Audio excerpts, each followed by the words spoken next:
ਉਹਨੇ करना है। ਹੁਣ ਸਾਹਿਬ ਕਹਿਣ ਲੱਗੇ, ਪਹਿਲੀ ਗੱਲ ਕਹਿਣ ਲੱਗੇ, ਭਾਗਾਂ ਵਾਲਾ ਹੈ ਜਿਹਨੂੰ ਗੁਰੂ ਦੀ ਗੱਲ, ਗੁਰੂ ਦੀ ਕਾਰ, ਗੁਰੂ ਦੇ ਕਰਤੱਵ ਚੰਗੇ ਲੱਗਦੇ ਨੇ। ਕਹਿਣ ਲੱਗੇ ਭਾਗਾਂ ਵਾਲਾ ਹੈ ਉਹ ਮਨੁੱਖ ਜਿਹਨੂੰ ਬਾਣੀ ਚੰਗੀ ਲੱਗਦੀ ਹੈ। ਫਿਰ ਪਾਤਸ਼ਾਹ ਕਹਿੰਦੇ ਉਹਦਾ ਆਇਆ ਹੋਇਆ ਪ੍ਰਵਾਨ ਹੈ, ਪ੍ਰਵਾਨ ਗਣੀ ਸੇਈ ਇਹ ਆਏ। ਫਿਰ ਆਖਿਆ, ਕਹਿਣ ਲੱਗੇ ਸਫਲ ਤਿਨਾਂ ਕੇ ਕਾਮਾ। ਆਹ ਬੜੀ ਕਮਾਲ ਦੀ ਗੱਲ ਹੈ ਖਾਲਸਾ ਜੀ, ਵੀ ਐਸੇ ਮਨੁੱਖ ਜਿਹੜੇ ਧਰਤੀ ਤੇ ਆਉਂਦੇ ਨੇ ਉਹਨਾਂ ਦੇ ਕੀਤੇ ਹੋਏ ਕੰਮ ਜੁਗਾਂ ਤੱਕ ਅਟਲ ਰਹਿ ਜਾਂਦੇ ਨੇ। ਜਿਹੜੇ ਵੀ ਕੰਮ ਨੂੰ ਹੱਥ ਪਾਉਂਦੇ ਨੇ ਉਹਦੇ ਵਿੱਚ ਜਿੱਤ ਪ੍ਰਾਪਤ ਕਰਦੇ ਨੇ, ਉਹਦੇ ਵਿੱਚ ਕਾਮਯਾਬੀ ਪ੍ਰਾਪਤ ਕਰ ਲੈਂਦੇ ਨੇ। ਉਹ ਜਿਹੜੇ ਵੀ ਕੰਮ ਨੂੰ ਹੱਥ ਪਾਉਣਗੇ ਉਹਦੇ ਵਿੱਚ ਉਹਨਾਂ ਨੂੰ ਸਫਲਤਾ ਪ੍ਰਾਪਤ ਹੋਏਗੀ। ਕਹਿਣ ਲੱਗੇ ਸਫਲ ਤਿੰਨਾਂ ਕੇ ਕੰਮ। ਹਜ਼ੂਰ ਕਹਿਣ ਲੱਗੇ ਉਹਨਾਂ ਦਾ ਇਸ ਤਰ੍ਹਾਂ ਦਾ ਜੀਵਨ ਦਾ ਰਹਿਣ ਸਹਿਣ ਬਣ ਜਾਇਆ ਕਰਦਾ ਹੈ। ਅੱਜ 14 ਤਰੀਕ ਹੈ, ਮੈਂ ਇਤਿਹਾਸ ਦੀ ਕੁਝ ਬਾਤ ਤੁਹਾਡੇ ਨਾਲ ਪਾਉਣੀ ਚਾਹੁੰਦਾ ਹਾਂ। ਪਰਸੋਂ 16 ਤਰੀਕ ਨੂੰ ਸਿੱਖ ਪੰਥ ਦੇ ਅੰਦਰ ਧਰੂ ਤਾਰੇ ਵਾਂਗ ਚਮਕਦਾ ਹੋਇਆ ਇੱਕ ਬੜਾ ਪਿਆਰਾ ਜੀਵਨ ਹੈ, ਮੁਹੱਬਤ ਦਾ ਸੁਨੇਹਾ ਦੇਣ ਵਾਲਾ, ਤੇ ਵਿਸ਼ੇਸ਼ ਕਰਕੇ ਸਾਡੀ ਭੜਕੀ ਹੋਈ ਯੂਥ ਜਵਾਨੀ ਕੁਰਾਏ ਪਈ ਹੋਈ ਨੂੰ ਬਹੁਤ ਵੱਡਾ ਹੁਲਾਰਾ ਤੇ ਮੋੜ ਦੇਣ ਵਾਲਾ ਇਹ ਸੁਨੇਹਾ ਦਿੰਦਾ ਹੈ ਭਾਈ ਸਾਹਿਬ ਭਾਈ ਤਾਰੂ ਸਿੰਘ ਦਾ ਜੀਵਨ। ਭਾਈ ਤਾਰੂ ਸਿੰਘ ਨੇ ਭਰ ਜਵਾਨੀ ਦੇ ਵਿੱਚ ਜਿਹੜਾ ਆਪਣੀ ਜ਼ਿੰਦਗੀ ਦਾ ਇਮਤਿਹਾਨ ਦਿੱਤਾ ਖਾਲਸਾ ਜੀ, ਸਦੀਆਂ ਤੱਕ ਗੁਰੂ ਕੇ ਲਾਲ ਦਾ ਦਿਲਾਂ ਦੇ ਵਿੱਚ ਇਤਿਹਾਸ ਸਾਂਭਿਆ ਰਹੇਗਾ। ਕਿਉਂਕਿ ਪਰਿਵਾਰ ਛੋਟਾ ਜਿਹਾ ਹੈ। ਰਤਨ ਸਿੰਘ ਭੰਗੂ ਨੇ ਬੜਾ ਸੁੰਦਰ ਕਥਨ ਕੀਤਾ ਹੈ, ਪੰਥ ਪ੍ਰਕਾਸ਼ ਦੇ ਅੰਦਰ ਉਹ ਜ਼ਿਕਰ ਕਰਦੇ ਨੇ, ਕਹਿਣ ਲੱਗੇ ਮਾਝੇ ਮੇਂ ਜੋ ਬਸਤ ਥੇ ਭਲੇ ਸੋ ਪੂਲੇ ਗ੍ਰਾਮ ਹਠੀ ਜਪੀ ਸਾਚੋ ਸਤੀ ਨਿਹੰਗ ਤਾਰੂ ਸਿੰਘ ਨਾਮ। ਕਹਿਣ ਲੱਗੇ ਮਾਝੇ ਦੀ ਧਰਤੀ ਤੇ ਯਾਦ ਰੱਖਿਓ ਦੁਨੀਆ ਦੇ ਲੋਕੋ, ਗੁਰੂ ਗੋਬਿੰਦ ਸਿੰਘ ਪਾਤਸ਼ਾਹ ਦਾ ਵੀਰ ਸੂਰਮਾ ਪੁੱਤਰ ਲਾਡਲਾ ਦਸ਼ਮੇਸ਼ ਦਾ ਭਾਈ ਤਾਰੂ ਸਿੰਘ ਛੋਟੇ ਜਿਹੇ ਪਰਿਵਾਰ ਦੇ ਵਿੱਚ ਰਹਿੰਦਾ ਹੈ। ਪਰ ਰਤਨ ਸਿੰਘ ਭੰਗੂ ਕਹਿੰਦਾ ਕਿ ਭਰ ਜਵਾਨੀ ਦੇ ਅੰਦਰ ਉਹਦੇ ਜੀਵਨ ਦੇ ਵਿੱਚ ਗੁਰੂ ਦਾ ਪਿਆਰ ਡੁੱਲ ਡੁੱਲ ਕੇ ਪੈਂਦਾ ਹੈ। ਉਹ ਨੀਲਾ ਬਾਣਾ ਪਾ ਕੇ ਰੱਖਦਾ ਹੈ, ਆਪਣੀ ਕਿਰਤ ਕਰਦਾ ਹੈ ਤੇ ਸ਼ਬਦ ਵਰਤੇ। ਕਹਿਣ ਲੱਗੇ ਹਠੀ, ਕਹਿਣ ਲੱਗੇ ਬੜੀ ਦ੍ਰਿੜਤਾ ਵਾਲਾ ਹੈ। ਕਹਿਣ ਲੱਗੇ ਜਤੀ, ਕਹਿਣ ਲੱਗੇ ਇੰਦਰੀ ਜਿੱਤ ਹੈ ਉਹ ਗੁਰੂ ਕਾ ਲਾਲ। ਵਕਾਰ ਉਹਦੇ ਲਾਗੇ ਬੰਨੇ ਨਹੀਂ ਸੂਰਮੇ ਦੇ ਆਉਂਦੇ। ਸਾਚੋ ਸਤੀ, ਸਤੀ ਦਾ ਅਰਥ ਹੈ ਸੇਵਾਦਾਰ, ਬੜਾ ਵੱਡਾ ਹੈ ਮਨੁੱਖਤਾ ਦਾ, ਮਾਨਵਤਾ ਦਾ। ਤੇ ਅਗਲਾ ਬਚਨ ਕਿਹਾ, ਕਹਿਣ ਲੱਗੇ ਨਿਹੰਗ ਤਾਰੂ ਸਿੰਘ ਨਾਮ। ਕਹਿਣ ਲੱਗੇ ਤਾਰੂ ਸਿੰਘ ਉਹਦਾ ਨਾਮ ਹੈ। ਦੁਨੀਆ ਇਸ ਸੂਰਮੇ ਨੂੰ ਸਿਜਦਾ ਕਰਦੀ ਰਹੇਗੀ ਸਦੀਆਂ ਤੱਕ। ਕਿਉਂ? ਕਿਉਂਕਿ ਭਾਈ ਤਾਰੂ ਸਿੰਘ ਨੇ ਆਪਣੀ ਜ਼ਿੰਦਗੀ ਦੇ ਅੰਦਰ ਗੁਰੂ ਦੇ ਬਚਨਾਂ ਦਾ ਦੀਵਾ ਬਾਲਿਆ ਸੀ ਖਾਲਸਾ ਜੀ। ਜਿਹੜੀ ਗੱਲ ਮੇਰੇ ਹਜ਼ੂਰ ਨੇ ਪਾਵਨ ਬਾਣੀ ਅੰਦਰ ਕਹੀ ਸੀ ਨਾ, ਪੋਥੀ ਪੁਰਾਣ ਕਮਾਈ ਹੈ ਭਉ ਵੱਟੀ ਇਤ ਤਨ ਲਾਈ ਹੈ ਸੱਚ ਬੂਝਣ ਆਣ ਜਲਾਈ ਹੈ ਇਹ ਤੇਲ ਦੀਵਾ ਇਉਂ ਜਲੇ। ਹਜ਼ੂਰ ਕਹਿਣ ਲੱਗੇ ਦੁਨੀਆ ਬਾਹਰ ਦੇ ਦੀਵੇ ਬਾਲਦੀ ਫਿਰਦੀ ਹੈ। ਕੋਈ ਵੀਰਵਾਰ ਕਿਸੇ ਦੀਵੇ ਵੱਲ ਨੂੰ ਲੈ ਕੇ ਦੀਵਾ ਹੱਥ ਵਿੱਚ ਕਿਸੇ ਜਗ੍ਹਾ ਵੱਲ ਨੂੰ ਤੁਰਦਾ ਹੈ, ਕੋਈ ਘਰ 'ਚ ਚਿਰਾਗ ਜਗਾਉਂਦਾ ਹੈ, ਕੋਈ ਕਿਸੇ ਥਾਂ ਤੇ ਦੀਵਿਆਂ ਦੀ ਗੱਲ ਕਰਦਾ ਫਿਰਦਾ ਹੈ। ਕਹਿਣ ਲੱਗੇ ਪਰ ਗੁਰਸਿੱਖ ਆਪਣੀ ਜ਼ਿੰਦਗੀ ਦੇ ਅੰਦਰ ਪ੍ਰਾਣਾਂ ਦੀ ਆਹੂਤੀ ਦੇ ਕੇ ਗੁਰੂ ਦੇ ਬਚਨਾਂ ਦੇ ਦੀਵੇ ਦਾ, ਗੁਰੂ ਦੇ ਬਚਨਾਂ ਦਾ ਤੇਲ ਪਾ ਕੇ ਆਤਮਿਕ ਦੀਵਾ ਬਾਲਦਾ ਹੈ। ਆਖੋ ਸਤਨਾਮ ਸ਼੍ਰੀ। ਪੋਥੀ ਪੁਰਾਣ ਕਮਾਈ ਹੈ ਭਉ ਵੱਟੀ ਇਤ ਧਨ ਲਾਈ ਹੈ ਸੱਚ ਬੂਝਣ ਆਣ ਜਲਾਈ ਹੈ ਇਹ ਤੇਲ ਦੀਵਾ ਇਉਂ ਜਲੇ ਕਰ ਚਾਨਣ ਸਾਹਿਬ ਤਉ ਮਿਲੇ। ਫਿਰ ਅੱਗੇ ਤੁਕਾਂ ਕਈਆਂ ਮਹਾਰਾਜ ਨੇ, ਕਹਿਣ ਲੱਗੇ ਇਤ ਤਨ ਲਾਗੇ ਬਾਣੀਆਂ ਸੁਖ ਹੋਵੇ ਸੇਵਕ ਮਾਣੀਆਂ ਸਭ ਦੁਨੀ ਆਵਣ ਜਾਣੀਆਂ ਵਿੱਚ ਦੁਨੀਆ ਸੇਵ ਕਮਾਈ ਹੈ ਤਾਂ ਦਰਗਾਹ ਬੈਸਨ ਪਾਈ ਹੈ ਕਹੋ ਨਾਨਕ ਬਾਹ ਲੁੜਾਈ ਹੈ। ਗੁਰੂ ਨਾਨਕ ਦੇਵ ਸੱਚੇ ਪਾਤਸ਼ਾਹ ਨੇ ਮੰਨ ਲਓ ਕਿ ਭਾਈ ਤਾਰੂ ਸਿੰਘ ਦੇ ਜੀਵਨ ਜਿਸ ਤਰ੍ਹਾਂ ਦੇ ਸਾਨੂੰ ਸਤਿਗੁਰ ਦੇ ਘਰ ਨੇ ਦਿੱਤੇ, ਇਦਾਂ ਦੇ ਜੀਵਨਾਂ ਦੀ ਤਸਵੀਰ ਇਹਨਾਂ ਪਾਵਨ ਬਚਨਾਂ ਦੇ ਅੰਦਰ ਘੜ ਕੇ ਦੇ ਦਿੱਤੀ ਹੈ। ਛੋਟਾ ਜਿਹਾ ਪਰਿਵਾਰ ਹੈ ਤੇ ਭਾਈ ਸਾਹਿਬ ਦੀ ਵੱਡੀ ਭੈਣ ਹੈ, ਉਹਨਾਂ ਦਾ ਨਾਮ ਤਾਰੋ ਕਿਹਾ ਜਾਂਦਾ ਹੈ। ਇਤਿਹਾਸ ਵਿੱਚ ਜੋ ਸ਼ਬਦ ਦਰਜ ਨੇ, ਮਾਤਾ ਦਾ ਨਾਮ ਮਾਤਾ ਧਰਮ ਕੌਰ ਤਵਾਰੀਖ ਵਿੱਚ ਲਿਖਿਆ ਮਿਲਦਾ ਹੈ। ਪਿਤਾ ਭਾਈ ਜੋਧ ਸਿੰਘ ਕਰਕੇ ਮਿਲਦਾ ਹੈ। ਪਿਤਾ ਜੀ ਪਹਿਲਾਂ ਹੀ ਸਿੰਘਾਂ ਨਾਲ, ਸੂਰਮਿਆਂ ਨਾਲ 18ਵੀਂ ਸਦੀ ਦੀਆਂ ਮੁਹਿੰਮਾਂ ਦੇ ਵਿੱਚ ਸ਼ਹਾਦਤ ਦਾ ਜਾਮ ਪੀ ਗਏ।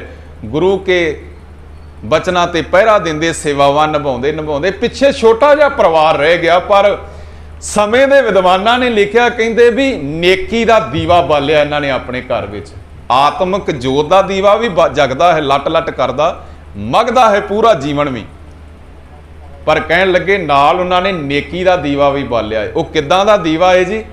ਆ ਧਿਆਨ ਦੇਣਾ, ਮੈਂ ਬੇਨਤੀ ਕਰਾਂਗਾ ਵੀ ਭਾਈ ਤਾਰੂ ਸਿੰਘ ਦੇ ਘਰੋਂ ਪ੍ਰਸ਼ਾਦਾ ਵੀ ਮਿਲਦਾ ਹੈ, ਰਹਿائش ਵੀ ਮਿਲਦੀ ਹੈ, ਇੱਥੋਂ ਤੱਕ ਕਿ ਮਜ਼ਲੂਮ ਦੀ ਬਾਹ ਭਾਈ ਸਾਹਿਬ ਆਪ ਫੜਦੇ ਨੇ। ਤੁਸੀਂ ਸੋਚੋ ਆਪਣੇ ਮਨਾਂ ਵਿੱਚ, ਕੌਣ ਸਾਡੇ ਨਾਲ ਇਹ ਗੱਲਾਂ ਕਰੇਗਾ ਜੀ? ਸਾਡੇ ਬੱਚਿਆਂ ਨੂੰ, ਸਾਡਿਆਂ ਪਰਿਵਾਰਾਂ ਨੂੰ ਕੌਣ ਇਹ ਗੱਲਾਂ ਦੱਸੇਗਾ? ਕਿਸੇ ਨਹੀਂ ਆ ਕੇ ਦੱਸਣੀਆਂ ਸੰਗਤ ਜੀ, ਸਾਨੂੰ ਇਹ ਗੱਲਾਂ ਦੱਸਣੀਆਂ ਪੈਣੀਆਂ ਨੇ ਕਿ ਮੁਸਲਮਾਨਾਂ ਦਾ ਰਾਜ ਹੈ। ਧਿਆਨ ਕਰਨਾ ਜੀ, ਮੁਸਲਮਾਨਾਂ ਦਾ ਰਾਜ ਹੈ ਤੇ ਮੁਸਲਮਾਨ ਦੀ ਧੀ ਚੁੱਕੀ ਜਾਂਦੀ ਆ। ਸਾਡੇ ਬਿਲਕੁਲ ਹੀ ਨੇੜੇ ਪਿੰਡ ਹੈ ਨਾ, ਪੱਟੀ ਸ਼ਹਿਰ, ਇੱਥੋਂ ਦਾ ਰਹੀਮ ਬਖਸ਼ ਮਾਛੀ, ਉਹਦੀ ਜਵਾਨ ਧੀ, ਉਹਦੀ ਇੱਜ਼ਤ ਬੀਬੀ ਸਲਮਾ, ਉਹਨੂੰ ਇੱਥੋਂ ਦਾ ਹੀ ਪੱਟੀ ਦਾ ਹੀ ਇੱਜ਼ਤ ਬੇਗ ਜਿਹੜਾ ਇੱਥੋਂ ਦਾ ਨਵਾਬ ਸੀ, ਉਹਨੇ ਚੁੱਕ ਕੇ ਮੁਸਲਮਾਨ ਦੀ ਧੀ ਨੂੰ, ਕਮਾਲ ਦੀ ਗੱਲ ਹੈ, ਮੁਸਲਮਾਨ ਨੇ ਚੁੱਕ ਕੇ ਆਪਣੇ ਧੱਕੇ ਨਾਲ ਘਰ ਲੈ ਪਾ ਲਿਆ। ਪਰ ਉਹ ਰੋਂਦਾ ਹੋਇਆ ਬਜ਼ੁਰਗ ਬਾਬਾ ਰਹੀਮ ਬਖਸ਼ ਬੜਿਆਂ ਤਾਂ ਦਰਾਂ ਤੇ ਗਿਆ, ਬੜਿਆਂ ਦਰਵਾਜ਼ਿਆਂ ਨੂੰ ਜਾ ਕੇ ਉਹਨੇ ਖਟਕਾਇਆ। ਅਖੀਰ ਉਹ ਗੁਰੂ ਨਾਨਕ ਸਾਹਿਬ ਜੀ ਦੇ ਦਰ ਘਰ, ਕਿਉਂਕਿ ਭਾਈ ਤਾਰੂ ਸਿੰਘ ਨੇ ਆਪਣੇ ਘਰ ਨੂੰ ਹੀ ਗੁਰਦੁਆਰਾ ਬਣਾ ਦਿੱਤਾ ਸੀ। ਆਖੋ ਸਤਨਾਮ ਸ਼੍ਰੀ। ਤੇ ਭਾਈ ਕਾਹਨ ਸਿੰਘ ਨਾਭਾ ਨੇ ਗੁਰਦੁਆਰੇ ਦੀਆਂ ਨਿਸ਼ਾਨੀਆਂ ਵੀ ਇਹੀ ਦੱਸੀਆਂ ਹੋਈਆਂ ਨੇ ਵੀ ਗੁਰਦੁਆਰਾ ਭੁੱਖੇ ਲਈ ਲੰਗਰ ਹੈ, ਗੁਰਦੁਆਰਾ ਥੱਕੇ ਲਈ ਆਰਾਮਗਾਹ ਹੈ, ਗੁਰਦੁਆਰਾ ਬਿਮਾਰ ਲਈ ਦਵਾਖਾਨਾ ਹੈ। ਕਹਿਣ ਲੱਗੇ ਗੁਰਦੁਆਰਾ ਅਨਪੜ੍ਹ ਦੇ ਲਈ ਵਿਦਿਆ ਦਾ ਘਰ ਹੈ, ਗੁਰਦੁਆਰਾ ਅਧਿਆਤਮਿਕ ਭੁੱਖੇ ਦੇ ਲਈ ਆਤਮਿਕ ਗੁਣਾਂ ਦਾ ਖਜ਼ਾਨਾ ਹੈ। ਤੇ ਅਗਲਾ ਸ਼ਬਦ ਉਹਨਾਂ ਨੇ ਕਿਹਾ, ਕਹਿਣ ਲੱਗੇ ਗੁਰਦੁਆਰਾ ਕਿਸੇ ਦੁਖੀ ਮਜ਼ਲੂਮ ਦੀ ਇੱਜ਼ਤ ਦੀ ਰੱਖਿਆ ਵਾਸਤੇ ਸਰਬਲੋਹ ਦਾ ਘਰ ਹੈ। ਭਾਈ ਕਾਹਨ ਸਿੰਘ ਨਾਭਾ ਨੇ ਗੁਰਦੁਆਰੇ ਦੀਆਂ ਇੰਨੀਆਂ ਨਿਸ਼ਾਨੀਆਂ ਦੱਸੀਆਂ ਨੇ। ਤੇ ਅੱਜ ਫਰਕ ਪੈ ਗਿਆ ਜੀ। ਅੱਜ ਦਾ ਸਿੱਖ, ਮਾਫ ਕਰਨਾ, ਅਸੀਂ ਅੱਜ ਵਾਲੇ ਗੁਰਦੁਆਰੇ ਨੂੰ ਗੁਰਦੁਆਰਾ ਹੀ ਸਿਰਫ ਸਮਝਦੇ ਹਾਂ। ਅਸੀਂ ਕਹਿੰਦੇ ਹਾਂ ਗੁਰੂ ਗ੍ਰੰਥ ਸਾਹਿਬ ਵੀ ਗੁਰਦੁਆਰੇ ਹੀ ਚਾਹੀਦਾ ਹੈ, ਸਿੱਖ ਦੇ ਘਰ ਬਾਣੀ ਦੀ ਪੋਥੀ ਨਹੀਂ ਚਾਹੀਦੀ। ਅਸੀਂ ਕਹਿੰਦੇ ਹਾਂ ਬਾਣੀ ਪੜ੍ਹਨੀ, ਕੀਰਤਨ ਕਰਨਾ, ਵਿਆਖਿਆ ਕਰਨੀ ਬਾਣੀ ਦੇ ਬਚਨਾਂ ਦੀ, ਜਾਂ ਗੁਰੂ ਦੀ ਸੇਵਾ ਕਰਨੀ, ਇਹ ਤਾਂ ਗ੍ਰੰਥੀ ਸਿੰਘ ਦਾ ਹੀ ਕੰਮ ਹੈ, ਸਾਡਾ ਥੋੜਾ ਇਹ ਕੰਮ ਹੈ। ਕਿਉਂਕਿ ਅਸੀਂ ਤਾਂ ਮਾਇਆਧਾਰੀ ਹੁੰਨੇ ਆ ਨਾ, ਅਸੀਂ ਤਾਂ ਰੁਤਬਿਆਂ ਅਹੁਦਿਆਂ ਵਾਲੇ ਹੁੰਨੇ ਆ, ਰਿਸ਼ਤੇਦਾਰਾਂ ਵਾਲੇ ਹੁੰਨੇ ਆ, ਜ਼ਮੀਨਾਂ ਜਾਇਦਾਦਾਂ ਵਾਲੇ ਆ। ਭੁੱਲ ਗਏ ਲੋਕ ਕਿ ਸਾਰੀ ਬਖਸ਼ਿਸ਼ ਤਾਂ ਗੁਰੂ ਦੀ ਹੈ। ਪਰ ਖੈਰ ਗੱਲ ਦੂਰ ਨਾ ਜਾਵੇ, ਫਰਕ ਪਾ ਲਿਆ ਜੀ, ਆਪ ਫਰਕ ਪਾਇਆ। ਇਹ ਕਿਸੇ ਨਾਦਰ ਅਬਦਾਲੀ, ਕਿਸੇ ਅੰਗਰੇਜ਼ ਨੇ, ਦੁਸ਼ਮਣ ਨੇ ਫਰਕ ਨਹੀਂ ਪਾਇਆ। ਇਹ ਅੱਜ ਦੇ ਸਿੱਖ ਨੇ ਆਪਣੇ ਵਿੱਚ ਤੇ ਗੁਰੂ ਦੇ ਵਿਚਕਾਰ ਇੱਕ ਫਰਕ ਪੈਦਾ ਕਰ ਲਿਆ, ਇੱਕ ਗੈਪ ਪੈਦਾ ਕਰ ਲਿਆ।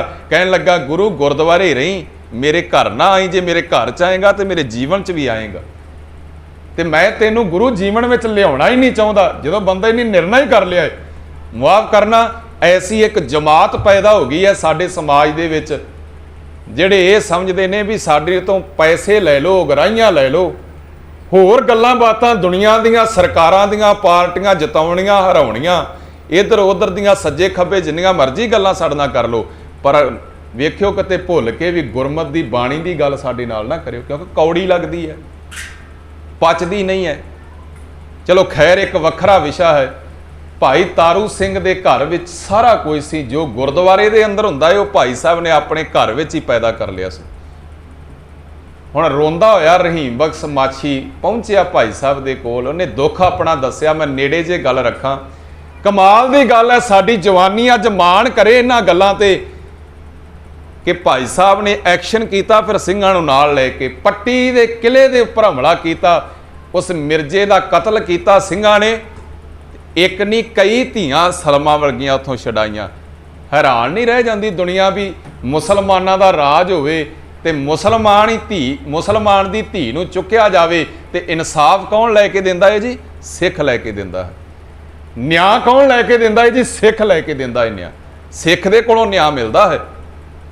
ਇਹ ਅਸੀਂ ਗੱਲਾਂ ਅੱਜ ਇਤਿਹਾਸ ਵਿੱਚੋਂ ਪੜ੍ਹਦੇ ਹਾਂ ਵੀ ਸਿੱਖ ਦਾ ਰੁਤਬਾ ਬੜਾ ਉੱਚਾ ਸੀ ਜਿਹੜਾ ਗੁਰੂ ਨੇ ਪੈਦਾ ਕੀਤਾ ਸੀ। ਸਤਿਗੁਰ ਦਾ ਮੈਂ ਬਚਨ ਫੇਰ ਨਾਲ ਪੜ੍ਹ ਲਵਾਂ। ਮਹਾਰਾਜ ਕਹਿਣ ਲੱਗੇ, ਕਰਮ ਖੰਡ ਕੀ ਬਾਣੀ ਜ਼ੋਰ, ਤਿੱਥੇ ਹੋਰ ਨਾ ਕੋਈ ਹੋਰ, ਤਿੱਥੇ ਜੋਧ ਮਹਾਬਲ ਸੂਰ। ਉੱਥੇ ਉਹਨਾਂ ਸੂਰਮਿਆਂ ਦੀ ਅਵਸਥਾ ਹੈ, ਭਾਈ ਤਾਰੂ ਸਿੰਘ ਵਰਗੇ ਸੂਰਮਿਆਂ ਦੀ, ਭਾਈ ਮਣੀ ਸਿੰਘ ਵਰਗੇ ਸੂਰਮਿਆਂ ਦੀ। ਬਾਬਾ ਬੰਦਾ ਸਿੰਘ ਵਰਗੇ ਬਹਾਦਰ ਵਰਗੇ ਸੂਰਮਿਆਂ ਦੀ। ਉਹਨਾਂ ਯੋਧਿਆਂ ਦਾ ਜ਼ਿਕਰ ਕੀਤਾ। ਮਹਾਰਾਜ ਨੇ ਕਹਿਣ ਲੱਗੇ ਤਿੱਥੈ ਜੋਧ ਮਹਾਬਲ ਸੂਰ, ਤਿਨ ਮੈਂ ਰਾਮ ਰਹਾ ਭਰਪੂਰ, ਤਿੱਥੈ ਸੀਤੋ ਸੀਤਾ ਮਹਿਮਾ ਮਾਹੇ। ਇਹਦੇ ਅਰਥ ਬੜੇ ਪਿਆਰੇ ਵਿਦਵਾਨਾਂ ਨੇ ਕੀਤੇ ਨੇ। ਭਾਈ ਵੀਰ ਸਿੰਘ ਇਹਦੇ ਅਰਥ ਕਰਦੇ ਨੇ, ਕਹਿਣ ਲੱਗੇ ਲੀਨ ਹੋ ਗਈ ਅਵਸਥਾ ਜਿੱਥੇ। ਸੀਤੋ ਸੀਤਾ ਦਾ ਅਰਥ ਹੈ ਜਿੱਥੇ ਗੁਰੂ ਨਾਲ ਇੱਕ ਮਿਕ ਅਵਸਥਾ ਹੋ ਜਾਂਦੀ ਹੈ, ਲੀਨ ਹੋ ਜਾਣਾ, ਆਤਮਿਕ ਲੀਨ ਹੋ ਜਾਣਾ। ਸਿੱਖ ਦਾ ਸੁਭਾਅ ਗੁਰੂ ਵਰਗਾ ਸੁਭਾਅ ਜਿੱਥੇ ਬਣ ਜਾਂਦਾ ਹੈ, ਸਿੱਖ ਦੇ ਕਰਮ ਗੁਰੂ ਵਰਗੇ ਕਰਮ ਬਣ ਜਾਂਦੇ ਨੇ। ਕਹਿਣ ਲੱਗੇ ਤਿੱਥੈ ਸੀਤੋ ਸੀਤਾ ਮਹਿਮਾ ਮਾਹੇ, ਤਾਂ ਕੇ ਰੂਪ ਨਾ ਕਥਨੇ ਜਾਹੇ, ਨਾ ਓਏ ਮਰੇ ਨਾ ਠਾਗੇ ਜਾਹੇ, ਜਿਨ ਕੈ ਰਾਮ ਵਸੈ ਮਨ ਮਾਹੇ। ਹੁਣ ਨਿਆਂ ਸਿੱਖ ਦੇ ਕੋਲੋਂ ਮਿਲਿਆ। ਖਾਲਸਾ ਜੀ ਇਸ ਤੋਂ ਅੱਗੇ ਆਪਾਂ ਤੁਰਦੇ ਹਾਂ। ਰਤਨ ਸਿੰਘ ਭੰਗੂ ਨੇ ਫਿਰ ਜ਼ਿਕਰ ਕੀਤਾ। ਭਾਈ ਤਾਰੂ ਸਿੰਘ ਦੇ ਜੀਵਨ ਦੀ ਪਹਿਲੀ ਖੂਬੀ ਮੈਂ ਤੁਹਾਡੇ ਨਾਲ ਸਾਂਝੀ ਕੀਤੀ ਹੈ। ਅਗਲਾ ਉਹਨਾਂ ਦੇ ਜੀਵਨ ਦਾ ਪੱਖ ਮੈਂ ਤੁਹਾਡੇ ਨਾਲ ਸਾਂਝਾ ਕਰਨਾ ਹੈ।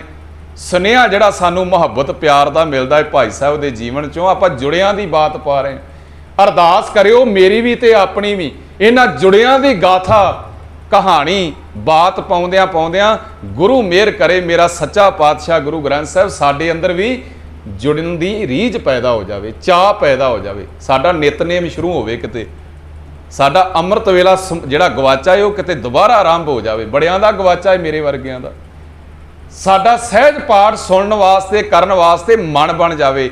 ਗੁਰੂ ਕੀ ਪੌਲ ਨੂੰ, ਖੰਡੇ ਬਾਟੇ ਦੀ ਨੂੰ, ਗੁਰੂ ਕੀ ਪੌਲ ਨੂੰ ਅਸੀਂ ਗੁਰੂ ਦੀਆਂ ਬਖਸ਼ਿਸ਼ਾਂ ਨੂੰ ਪਿਆਰ ਕਰਨਾ ਸਿੱਖ ਲਈਏ। ਸਤਿਗੁਰੂ ਮਿਹਰ ਕਰੇ। ਜੋੜ ਮੇਲੇ ਸਮਾਗਮ, ਇਹ ਸਤ ਸੰਗਤ ਦਾ ਇਹੀ ਫਲ ਲਾਭ ਹੁੰਦਾ ਹੈ ਕਿ ਸਾਡੇ ਜੀਵਨ ਅੰਦਰ ਜਿਹੜੀ ਰੁਕਾਵਟ ਆਈ ਹੈ ਨਾ ਉਹ ਟੁੱਟ ਜਾਵੇ ਤੇ ਰਵਾਨਗੀ ਪੈਦਾ ਹੋਵੇ, ਤੇ ਗੁਰੂ ਵਾਲੇ ਪਾਸੇ ਨੂੰ ਪੈਦਾ ਹੋਵੇ ਸਾਡੇ ਜੀਵਨ ਦੀ ਰਵਾਨਗੀ। ਹੁਣ ਮੈਂ ਅਗਲਾ ਸੁਨੇਹਾ ਤੁਹਾਡੇ ਨਾਲ ਭਾਗਾਂ ਵਾਲਿਓ ਸਾਂਝਾ ਕਰਾਂਗਾ ਕਿ ਭਾਈ ਤਾਰੂ ਸਿੰਘ ਦੇ ਘਰ ਦੇ ਵਿੱਚ ਨਾ ਲੋਹ ਲੰਗਰ ਚੱਲਦਾ ਸੀ ਦਿਨ ਰਾਤ। ਲੋਹ ਲੰਗਰ ਤੋਂ ਭਾਵ ਹੈ ਕਿ ਪ੍ਰਸ਼ਾਦਾ ਹਰ ਆਏ ਗਏ ਨੂੰ ਬਿਨਾਂ ਜਾਤ ਪਾਤ ਬਿਨਾਂ ਵਿਤਕਰੇ ਦੇ ਸਾਰਿਆਂ ਨੂੰ ਛਕਣ ਵਾਸਤੇ ਮਿਲਦਾ ਸੀ।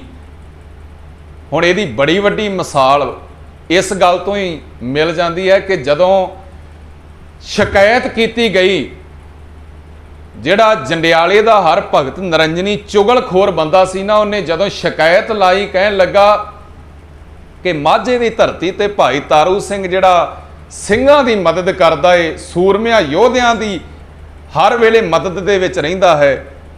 ਤੇ ਜ਼ਕਰੀਆ ਖਾਨ ਦੇ ਕੋਲ ਜਦੋਂ ਉਹਨੇ ਸ਼ਿਕਾਇਤ ਲਾਈ ਤੇ ਉਹਦਿਆਂ ਸ਼ਬਦਾਂ ਨੂੰ ਮੈਂ ਰਤਨ ਸਿੰਘ ਭੰਗੂ ਦਿਆਂ ਬੋਲਾਂ ਵਿੱਚ ਕਹਿਣ ਲੱਗਾ ਏ।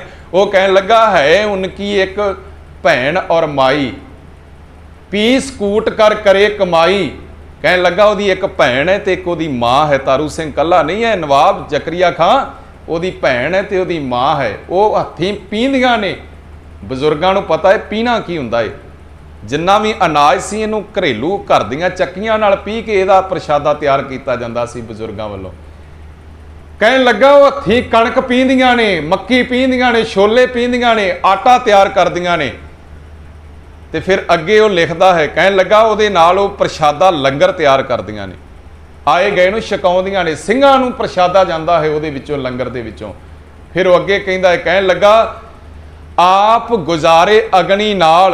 ਕਹਿੰਦਾ ਆਪ ਉਹ ਤਿੰਨੇ ਜੀ ਜਿਹੜੇ ਨੇ ਨਾ ਅੱਗ ਬਾਲ ਕੇ ਸਿਆਲ ਲੰਘਾ ਲੈਂਦੇ ਨੇ ਜ਼ਕਰੀਆ ਖਾਨ, ਪਰ ਸਿੰਘਣ ਘੱਲੇ ਪੁਸ਼ਾਕ ਸਵਾਲ। ਕਹਿੰਦਾ ਸਿੰਘਾਂ ਵਾਸਤੇ ਉਹ ਕਸ਼ਹਿਰੇ ਤੇ ਚੋਲੇ ਤਿਆਰ ਕਰ ਕਰਕੇ ਦਿੰਦਾ ਹੈ ਸਾਰਾ ਪਰਿਵਾਰ। ਇਦਾਂ ਦੇ ਸ਼ਬਦਾਂ ਦੇ ਵਿੱਚ ਜਦੋਂ ਜ਼ਕਰੀਆ ਖਾਨ ਦੇ ਸਾਹਮਣੇ ਸ਼ਿਕਾਇਤ ਹੋਈ ਹੈ, ਹੁਣ ਇਲਜ਼ਾਮ ਤਾਂ ਕੋਈ ਵੀ ਨਹੀਂ ਸੀ, ਮੈਂ ਅੱਗੇ ਜਾ ਕੇ ਗੱਲ ਕਰਦਾ ਹਾਂ, ਪਰ ਲਾਹੌਰ ਤੋਂ ਜਿਹੜੀ ਫੌਜ ਆਉਂਦੀ ਹੈ, ਯਾਦ ਰੱਖਣਾ ਲਾਹੌਰ ਤੋਂ ਜਿਹੜਾ ਮੋਮਨ ਖਾਂ ਥਾਣੇਦਾਰ ਫੌਜੀਆਂ ਦਾ ਦਸਤਾ ਕਾਫਲਾ ਲੈ ਕੇ ਆ ਕੇ ਨਾ ਪੂਲੇ ਪਿੰਡ ਨੂੰ ਘੇਰਾ ਪਾ ਲੈਂਦਾ ਹੈ ਜੀ। ਜਦੋਂ ਪੂਲੇ ਪਿੰਡ ਨੂੰ ਘੇਰਾ ਪਾਇਆ ਗਿਆ, ਭਾਈ ਸਾਹਿਬ ਖੇਤੀ ਕਰ ਰਹੇ ਸਨ, ਖੇਤਾਂ ਦੇ ਵਿੱਚ ਸਨ, ਪਿੰਡ ਨੂੰ ਘੇਰਾ ਪਿਆ। ਹੌਲੀ ਹੌਲੀ ਥਾਣੇਦਾਰ ਫੌਜ ਲੈ ਕੇ ਦਸਤਾ ਭਾਈ ਸਾਹਿਬ ਦੇ ਵਿਹੜੇ ਵਿੱਚ ਚਲੇ ਜਾਂਦਾ। ਸੁਣਨ ਵਾਲੀ ਬਾਤ ਹੈ ਸੰਗਤ ਜੀ, ਵਿਹੜੇ ਦੇ ਵਿੱਚ ਖਲੋਦਾ ਹੈ ਜਦੋਂ ਜਾ ਕੇ ਮੋਮਨ ਖਾਂ ਇਹ ਫੌਜਦਾਰ, ਤੇ ਘਰ ਦੇ ਵਿੱਚ ਔਰਤਾਂ ਹੀ ਨੇ, ਭੈਣ ਹੈ ਤੇ ਮਾਂ ਹੈ ਤੇ ਕੁਝ ਗੁਰੂ ਕੇ ਸਿੱਖ ਜਾਂ ਕੁਝ ਹੋਰ ਸ਼ਰੀਰ ਨੇ। ਮਾਂ ਅੱਗੇ ਆਉਂਦੀ ਹੈ, ਮਾਤਾ ਧਰਮ ਕੌਰ। ਹੁਣ ਮਾਂ ਦਾ ਕਰਜ਼ ਤਾਂ ਹੀ ਸਿਆਣਿਆਂ ਨੇ ਕਿਹਾ ਵੀ ਕਦੇ ਬੰਦਾ ਦੇ ਹੀ ਨਹੀਂ ਸਕਦਾ।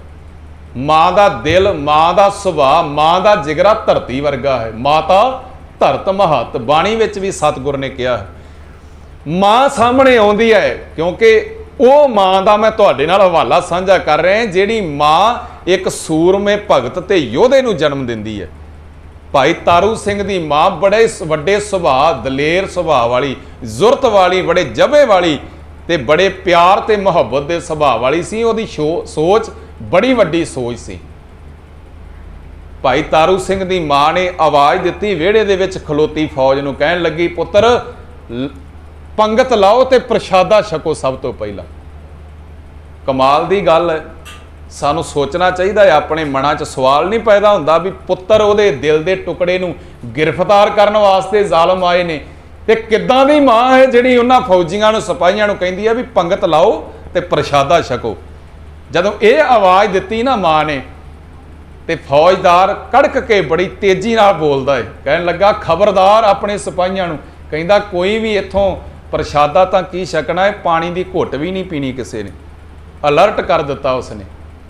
ਨਾਲ ਉਹਨੇ ਕਿਹਾ, ਕਹਿਣ ਲੱਗਾ ਤੁਹਾਨੂੰ ਕੀ ਪਤਾ ਹੈ, ਹੋ ਸਕਦਾ ਹੈ ਆਪਣੇ ਦਿਲ ਦੇ ਟੁਕੜੇ ਨੂੰ, ਆਪਣੀਆਂ ਆਂਦਰਾਂ ਨੂੰ ਇਹਦੀਆਂ ਨੂੰ ਹੱਥ ਪੈ ਰਿਹਾ ਹੈ, ਇਹ ਆਪਣੇ ਪੁੱਤਰ ਨੂੰ ਬਚਾਉਣ ਵਾਸਤੇ ਸਾਨੂੰ ਖਾਣੇ ਵਿੱਚ ਕੁਝ ਮਿਲਾ ਕੇ ਜ਼ਹਿਰ ਦੇ ਦੇਵੇ, ਤੇ ਜੇ ਆਪਾਂ ਇਹ ਕੰਮ ਇਹਦੇ ਹੱਥੋਂ ਕਰ ਲਿਆ ਤੇ ਅਸੀਂ ਆਪਣੇ ਮਿਸ਼ਨ 'ਚ ਕਾਮਯਾਬ ਨਹੀਂ ਹੋਵਾਂਗੇ। ਇਸ ਵਾਸਤੇ ਪਾਣੀ ਦੀ ਘੁੱਟ ਵੀ ਕਿਸੇ ਨੇ ਨਹੀਂ ਪੀਣੀ। ਇਹ ਗੱਲ ਭਾਈ ਤਾਰੂ ਸਿੰਘ ਦੀ ਮਾਂ ਨੇ ਸੁਣੀ ਹੈ, ਤੇ ਸੁਣ ਤੋਂ ਬਾਅਦ ਹੱਸ ਕੇ ਮਾਂ ਨੇ ਇੱਕ ਬਚਨ ਕਿਹਾ, ਕਹਿਣ ਲੱਗੀ ਚੰਦਰਿਆ, ਉਸ ਫੌਜਦਾਰ ਮੋਮਨ ਖਾਨ ਨੂੰ, ਕਹਿੰਦੀ ਕਮਲਿਆ ਮੈਨੂੰ ਲੱਗਦਾ ਹੈ ਤੂੰ ਆਪਣੀ ਮਾਂ ਦੇ ਗੋਦ ਦਾ ਨਿੱਘ ਨਹੀਂ ਮਾਣਿਆ, ਤੈਨੂੰ ਆਪਣੀ ਮਾਂ ਦਾ ਪਿਆਰ ਨਹੀਂ ਨਸੀਬ ਹੋਇਆ। ਕਹਿਣ ਲੱਗਾ ਤੈਨੂੰ ਕਿਵੇਂ ਪਤਾ ਹੈ? ਮਾਤਾ ਨੂੰ ਕਹਿਣ ਲੱਗਾ, ਭਾਈ ਤਾਰੂ ਸਿੰਘ ਦੀ ਨੂੰ ਫੌਜਦਾਰ ਕਹਿੰਦਾ ਤੁਹਾਨੂੰ ਕਿਵੇਂ ਪਤਾ ਹੈ ਮੇਰੇ ਬਾਰੇ ਕਿ ਮੈਂ ਆਪਣੀ ਮਾਂ ਦੀ ਗੋਦ ਦਾ ਨਿੱਘ ਨਹੀਂ ਮਾਣਿਆ, ਪਿਆਰ ਨਹੀਂ ਮਾਣਿਆ, ਕਿਵੇਂ ਤੁਹਾਨੂੰ ਪਤਾ ਹੈ? ਮਾਤਾ ਨੇ ਜਵਾਬ ਦਿੱਤਾ, ਕਹਿਣ ਲੱਗੀ ਚੰਦਰਿਆ, ਮਾਵਾਂ ਕਦੇ ਹੱਥੀਂ ਆਪਣੇ ਬੱਚਿਆਂ ਨੂੰ ਜ਼ਹਿਰ ਨਹੀਂ ਦਿੰਦੀਆਂ, ਜੇ ਕਿਤੇ ਤੂੰ ਨਿੱਘ ਮਾਣਿਆ ਹੁੰਦਾ ਗੋਦ ਦਾ ਤੇ ਤੇਰੇ ਮੂੰਹ ਇਹ ਗੱਲ ਨਹੀਂ ਸੀ ਨਿਕਲਣੀ। ਆਖੋ ਸਤਨਾਮ ਸ਼੍ਰੀ। ਕਿੰਨਾ ਵੱਡਾ ਸੁਨੇਹਾ ਦਿੱਤਾ ਭਾਈ ਤਾਰੂ ਸਿੰਘ ਦੀ ਮਾਂ ਦਾ ਕਿਰਦਾਰ ਕਿੰਨਾ ਵੱਡਾ ਹੋਵੇਗਾ ਖਾਲਸਾ ਜੀ, ਕਿੰਨਾ ਵੱਡਾ ਉੱਚਾ ਸੁੱਚਾ ਜੀਵਨ ਹੋਵੇਗਾ, ਜਿਹੜੀ ਦੁਸ਼ਮਣ ਨੂੰ ਵੀ ਆਪਣੇ ਵਿਹੜੇ ਵਿੱਚ ਖਲੋਤਿਆਂ ਹੋਇਆਂ ਦੁਸ਼ਮਣ ਨਹੀਂ ਵੇਖ ਰਹੀ। ਆਖੋ ਸਤਨਾਮ ਸ਼੍ਰੀ। ਕਿਉਂਕਿ ਗੁਰੂ ਨਾਨਕ ਦੇ ਘਰ ਦੇ ਸਿਧਾਂਤਾਂ ਤੇ ਪਹਿਰਾ ਦੇ ਰਿਹਾ ਇਹ ਸਾਰਾ ਪਰਿਵਾਰ। ਇਹ ਗੱਲ ਬੜੀ ਪਿਆਰੀ ਸਾਨੂੰ ਸੁਨੇਹਾ ਮਿਲਦਾ ਹੈ ਵੀ ਜਿਹੜੀ ਸਾਡੀ ਅੱਜ ਸੋਚ ਬਣ ਗਈ ਹੈ ਨਾ, ਮੁਆਫ ਕਰਨਾ।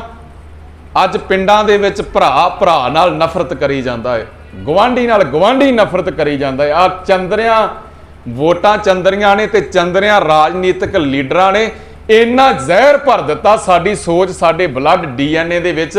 ਪੰਜਾਬ ਦਾ ਸੁਭਾਅ ਐਸਾ ਨਹੀਂ ਸੀ, ਪੰਜਾਬ ਦਿਆਂ ਜੰਮਿਆਂ ਦਾ ਸਾਡਾ ਕਿਰਦਾਰ ਐਸਾ ਨਹੀਂ ਸੀ ਕਿ ਭਰਾ ਨਾਲ ਭਰਾ ਹੀ ਨਫ਼ਰਤ ਕਰੀ ਜਾਂਦਾ ਹੈ।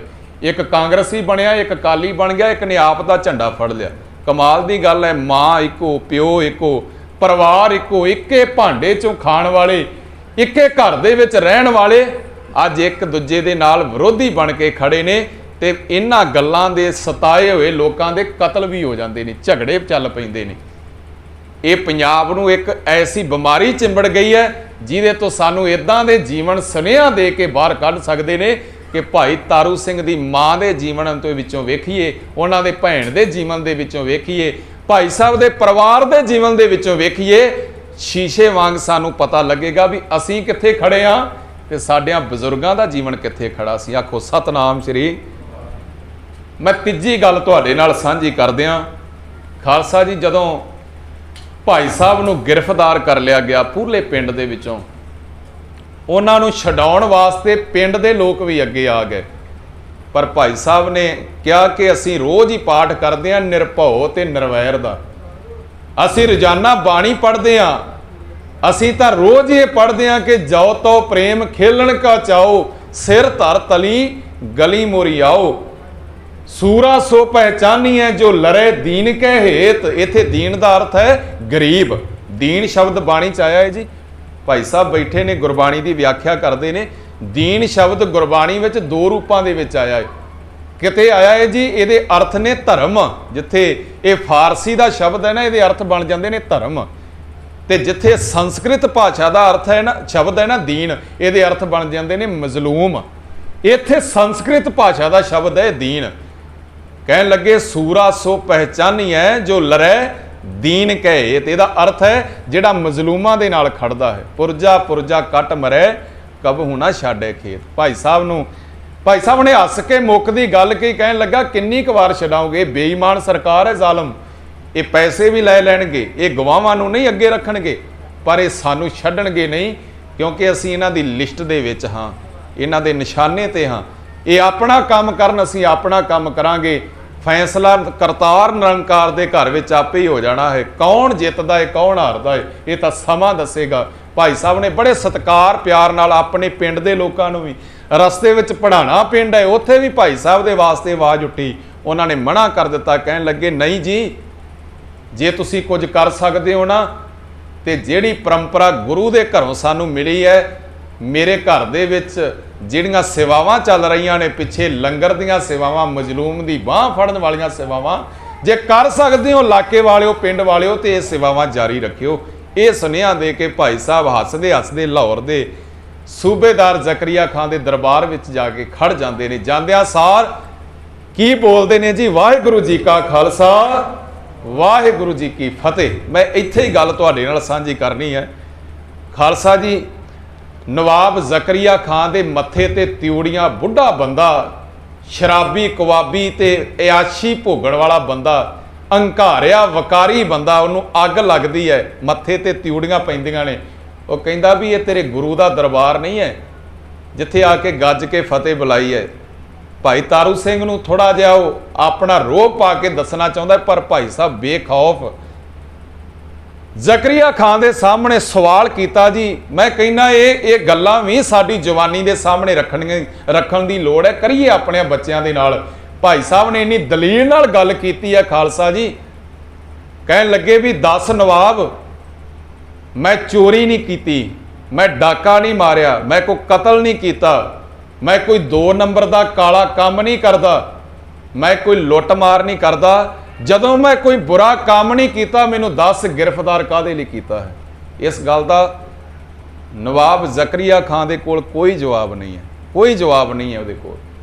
ਭਾਈ ਸਾਹਿਬ ਕਹਿੰਦੇ ਵੀ ਮੇਰੀਆਂ ਅੱਖਾਂ 'ਚ ਅੱਖਾਂ ਪਾ ਕੇ ਗੱਲ ਕਰ ਹਾਕਮ, ਮੈਨੂੰ ਕਿਸ ਦੋਸ਼ ਦੇ ਵਿੱਚ ਗ੍ਰਿਫਤਾਰ ਕੀਤਾ ਹੈ? ਕੀ ਕਸੂਰ ਹੈ ਮੇਰਾ? ਜਦੋਂ ਮੈਂ ਕੋਈ ਬੁਰਾ ਕੰਮ ਨਹੀਂ ਕਰਦਾ, ਮੈਂ ਤਾਂ ਟੈਕਸ ਭਰਦਾ ਹਾਂ, ਸਗੋਂ ਜੋ ਕਮਾਈ ਕਰਦਾ ਹੈ, ਮਿਹਨਤ ਕਰਦਾ ਹੈ, ਉਹਦੇ ਵਿੱਚੋਂ ਮੈਂ ਹਾਲਾ ਸ਼ਬਦ ਵਰਤਿਆ ਜੀ ਉੱਥੇ ਸਾਡੇ ਇਤਿਹਾਸ 'ਚ। ਕਹਿੰਦੇ ਮੈਂ ਤਾਂ ਉਹਦੇ ਵਿੱਚੋਂ ਵੀ ਹਾਲਾ ਟੈਕਸ ਜਿਹੜਾ ਹੈ ਉਹ ਦੇਣਾ ਹੈ ਸਰਕਾਰ ਨੂੰ, ਤੇ ਫਿਰ ਮੈਨੂੰ ਕਿਸ ਦੋਸ਼ ਦੇ ਵਿੱਚ, ਗੁਨਾਹ ਦੇ ਵਿੱਚ ਗ੍ਰਿਫਤਾਰ ਕੀਤਾ? ਕੀ ਦੱਸੇ ਜ਼ਕਰੀਆ ਖਾਨ ਕਿ ਸਿੱਖਾ ਤੇਰਾ ਸਿੱਖ ਹੋਣਾ ਹੀ ਗੁਨਾਹ ਹੈ, ਸਾਡਾ ਸਿੱਖ ਹੋਣਾ ਹੀ ਗੁਨਾਹ ਹੈ ਜੀ। ਅੱਜ ਤੱਕ, ਅੱਜ ਵੀ ਵੇਖੋ ਨਾ, ਅਸੀਂ ਘਰ ਬਣਾ ਕੇ ਦਿੰਦੇ ਹਾਂ, ਅਸੀਂ ਲੰਗਰ ਲਾਉਂਦੇ ਹਾਂ, ਅਸੀਂ ਦਵਾਈਆਂ ਰਾਹੀਂ ਸੇਵਾ ਕਰਦੇ ਹਾਂ। ਅਸੀਂ ਜੇ ਆਕਸੀਜਨ ਦੀ ਘਾਟ ਪੈਂਦੀ ਹੈ ਤੇ ਗੁਰਦੁਆਰਿਆਂ ਦੇ ਦਰਵਾਜ਼ੇ ਖੋਲ੍ਹ ਦਿੰਦੇ ਹਾਂ, ਸਿਲੰਡਰ ਵੰਡਦੇ ਹਾਂ, ਅਸੀਂ ਪਾਣੀ ਪਿਆਉਂਦੇ, ਅਗਲੇ ਸਾਨੂੰ ਅੱਗਾਂ ਲਾਉਂਦੇ ਨਹੀਂ, ਕਿਉਂਕਿ ਸਾਡੀ ਸੇਵਾ ਹੀ ਰੜਕਦੀ ਹੈ ਨਾ। ਅੱਜ ਤੱਕ ਕਸੂਰ ਇਹੀ ਹੈ। ਮੈਂ ਕਿਹੜੀ ਗੱਲ ਤੁਹਾਡੇ ਨਾਲ ਕਰਾਂ ਜੀ। ਮੈਂ ਅੱਜ ਹੀ ਪੜ੍ਹ ਰਿਹਾ ਸੀ ਇੱਕ ਖਬਰ ਕਿ 2 ਨੌਜਵਾਨਾਂ ਨੂੰ ਉਮਰ ਕੈਦ ਦੀ ਸਜ਼ਾ ਦੇ ਦਿੱਤੀ ਗਈ ਹੈ। ਅੱਜ ਭਲਕ ਦੀ ਖਬਰ ਹੈ, ਉਮਰ ਕੈਦ ਦੀ ਸਜ਼ਾ। ਦੋਸ਼ ਕੀ ਹੈ ਕਿ ਇੱਕ ਬੇਅਦਬੀ ਕਰਨ ਵਾਲੇ ਦਾ ਸੋਧਾ ਲਾਇਆ ਸੀ, ਤੇ ਫਿਰ ਕਹਿਣਾ ਪੈਂਦਾ ਹੈ ਇਹ ਕਿੱਥੋਂ ਦਾ ਇਨਸਾਫ? ਕੋਈ ਸਾਨੂੰ ਵੀ ਤੇ ਦੱਸੇ, ਸਾਡੇ ਕਾਤਲਾਂ ਨੂੰ ਅਹੁਦੇ, ਸਾਨੂੰ ਫਾਂਸੀਆਂ ਦੇ ਰੱਸੇ। ਇਨਸਾਫ ਨਾ ਸਿੱਖਾਂ ਨੂੰ ਅੱਜ ਤੱਕ ਮਿਲਿਆ, ਨਾ ਸਾਡੇ ਗੁਰੂ ਦਾ ਇਨਸਾਫ ਕਿਸੇ ਨੇ ਕਰਨਾ ਹੈ। ਬੇਅਦਬੀ ਦਾ ਇਨਸਾਫ ਕਿਸੇ ਨੇ ਨਹੀਂ ਕਰਨਾ ਜੀ, ਭਾਵੇਂ ਜਿੰਨੀਆਂ ਮਰਜ਼ੀ ਇੱਥੇ ਸਰਕਾਰਾਂ ਬਦਲ ਜਾਣ, ਕਿਉਂਕਿ ਜਿਸ ਢਾਂਚੇ ਵਿੱਚ, ਜਿਸ ਸਿਸਟਮ ਦੇ ਵਿੱਚ ਆਪਾਂ ਰਹਿ ਰਹੇ ਹਾਂ ਨਾ, ਉਹ ਸਿਸਟਮ ਹੀ ਸਿੱਖਾਂ ਦਾ ਵੈਰੀ ਹੈ। ਉਹ ਸਾਨੂੰ ਪਸੰਦ ਹੀ ਨਹੀਂ ਕਰਦੇ ਜੀ। ਭਾਵੇਂ ਅਸੀਂ ਭਾਈ ਸਾਹਿਬ ਦੇ ਜੀਵਨ ਦੀ ਗੱਲ ਕਰ ਰਹੇ ਹਾਂ, ਇਹ ਸਦੀਆਂ ਤੋਂ ਸਾਡੇ ਨਾਲ ਹੁੰਦਾ ਆਇਆ ਹੈ। ਆ ਗੁਰੂ ਦੀ ਮਿਹਰ ਹੈ, ਸਾਨੂੰ ਲੱਖਾਂ ਹੀ ਮਾਰਨ ਵਾਲੇ ਆ ਗਏ, ਪਰ ਅਸੀਂ ਅੱਜ ਤੱਕ ਜਿੱਤਦੇ ਆ ਰਹੇ ਹਾਂ। ਇਹ ਪੂਰਨ ਅਕਾਲ ਪੁਰਖ ਦੀ ਬਖਸ਼ਿਸ਼ ਹੈ, ਇਹ ਦਸ਼ਮੇਸ਼ ਪਿਤਾ ਦਾ ਪੰਥ ਹੈ, ਇਹ ਦੂਲਾ ਪੰਥ ਹੈ। ਇਹਨੇ ਅੰਗੜਾਈ ਲੈਣੀ ਹੈ, ਸਮੇਂ ਨਾਲ ਅੱਗੇ ਵਧਣਾ ਹੀ ਵਧਣਾ ਹੈ, ਕਿਉਂਕਿ ਇਹਦੀ ਸਿਰਜਣਾ ਹੀ ਅਕਾਲ ਪੁਰਖ ਨੇ ਆਪ ਕੀਤੀ ਹੈ। ਸੋ ਇੱਕ ਵਾਰ ਸਾਰੇ ਆਖੋ ਜੀ ਸਤਨਾਮ ਸ਼੍ਰੀ। ਹੁਣ ਭਾਈ ਤਾਰੂ ਸਿੰਘ ਨੇ ਅੱਖਾਂ ਵਿੱਚ ਅੱਖਾਂ ਪਾ ਕੇ ਗੱਲ ਕੀਤੀਆਂ, ਪਰ ਜਵਾਬ ਤਾਂ ਇਹੀ ਸੀ ਕਿ ਸਿੱਖ ਹੋਣਾ ਹੀ ਤੁਹਾਡਾ ਕਸੂਰ ਹੈ, ਤੁਹਾਡੀ ਸੇਵਾ ਰੜਕਦੀ ਹੈ, ਤੁਹਾਡਾ ਬਾਣੀ ਪੜ੍ਹਨਾ ਸਾਨੂੰ ਚੰਗਾ ਨਹੀਂ ਲੱਗਦਾ। ਤੋ ਸਾਧ ਸੰਗਤ, 1 ਸਾਉਣ ਨੂੰ ਹਰ ਸਾਲ ਭਾਈ ਤਾਰੂ ਸਿੰਘ ਦਾ ਸ਼ਹੀਦੀ ਦਿਹਾੜਾ ਆਉਂਦਾ ਹੈ। ਐਸੀਆਂ ਮਾਵਾਂ ਐਸਿਆਂ ਮਹਾਨ ਗੁਰੂ ਕਿਆਂ ਲਾਲਾਂ ਦੀ, ਇਹੋ ਜਿਹਾ ਯੋਧਿਆਂ ਦੀ ਗੱਲ ਗੁਰੂ ਨਾਨਕ ਦੇਵ ਸੱਚੇ ਪਾਤਸ਼ਾਹ ਕਰ ਰਹੇ ਨੇ। ਕਹਿਣ ਲੱਗੇ ਤਿੱਥੇ ਭਗਤ ਵਸੇ ਕਹਿ ਲੋ, ਕਹਿਣ ਲੱਗੇ ਉੱਥੇ ਭਗਤਾਂ ਦਾ ਵਾਸਾ ਹੈ। ਕਿਹੜੀ ਅਵਸਥਾ? ਇੱਕ ਵਾਰ ਫੇਰ ਬਚਨ ਆਪਾਂ ਪੜ੍ਹ ਲਈਏ ਜੀ। ਕਰਮ ਖੰਡ ਕੀ ਬਾਣੀ ਜ਼ੋਰ, ਤਿੱਥੇ ਹੋਰ ਨਾ ਕੋਈ ਹੋਰ, ਤਿੱਥੇ ਜੋਤ ਮਹਾਬਲ ਸੂਰ, ਤਿਨ ਮੈਂ ਰਾਮ ਰਹਾ ਭਰਪੂਰ, ਤਿੱਥੇ ਸੀਤੋ ਸੀਤਾ ਮਹਿਮਾ ਮਾਹੇ, ਤਾਂ ਕੇ ਰੂਪ ਨਾ ਕਥਨੇ ਜਾਹੇ, ਨਾ ਓਹ ਮਰੇ ਨਾ ਠਾਗੇ ਜਾਹੇ, ਜਿਨ ਕੈ ਰਾਮ ਵਸੈ ਮਨ ਮਾਹੇ, ਤਿੱਥੇ ਭਗਤ ਵਸੈ ਕੇ ਲੋ, ਕਰੇ ਆਨੰਦ ਸੱਚਾ ਮਨ ਸੋਏ, ਸੱਚ ਖੰਡ ਵਸੇ ਨਿਰੰਕਾਰ, ਕਰ ਕਰ ਵੇਖੇ ਨਦਰ ਨਿਹਾਲ, ਵੇਖੈ ਵਿਗਸੈ ਕਰ ਵਿਚਾਰ। ਕਹਿਣ ਲੱਗੇ ਨਾਨਕ ਕਥਨਾ ਕਰੜਾ ਸਾਰ। ਗੁਰਦੇਵ ਪਿਤਾ ਨੇ ਸੰਪੂਰਨ ਜੀਵਨ ਦੀ ਬਾਤ ਪਾਈ ਹੈ। ਉਹਨਾਂ ਮਹਾਨ ਸੂਰਮਿਆਂ ਦੀ ਗੱਲ